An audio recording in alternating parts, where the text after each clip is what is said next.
I was 33 years old. I was working a family business.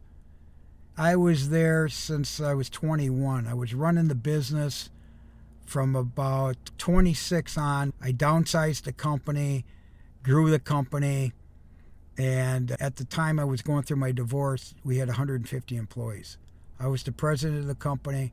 I had a great team, and I wouldn't be there without the team that I had. When I announced to my father, which was very hard to do, I met with my mother and my father at a dire time in my life to let them know. I just got back from Harvard Business School, my first session. It was so disheartening. I sat down with my parents and I had to let them know I was going through a divorce. It's harder than going through the divorce, is let my parents know that I failed. I'm one of 11 children. I was the superstar. I was running the business. I was the breadwinner in my family. I took care of the employees. I did it all. My father said something to me in my office. He didn't say it in front of my mother. He said, Rock, and this is my first divorce at my age, 33. If you can't handle your family, how are you going to run the business? He cut my salary in half. He demoted me on the spot while I was going through the divorce with attorneys and everything else. Not only was I going through a divorce with no support, my salary was cut in half.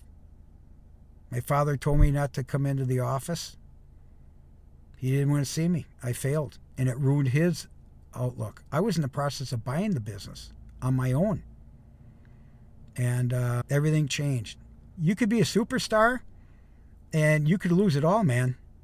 When my father says, hey, if you can't handle your family, how are you going to run the business? It almost killed me. And as I mentioned, I had 3 kids at the time, all under 12. I was running the manufacturing company with 150 employees. I had a team. I was the president. I was the face of the company. I was the top sales guy. I was everything. My dad wasn't even in the business really at that time. He was also in transition. He had 1.5 feet out of the door. He was in Florida 6 months out of the year. So I was crushed, man. I was crushed. Felt like I had leprosy.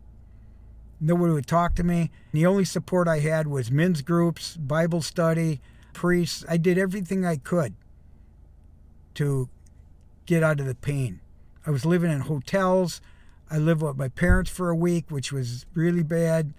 I started to live with a buddy of mine for $300 for 3 years because I was still going to Harvard Business School, still running a business.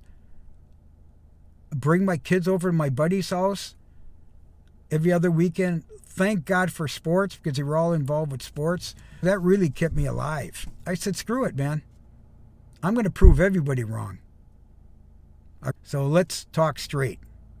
You're the breadwinner. You're an executive. You're a business owner. You might be a workaholic like I was.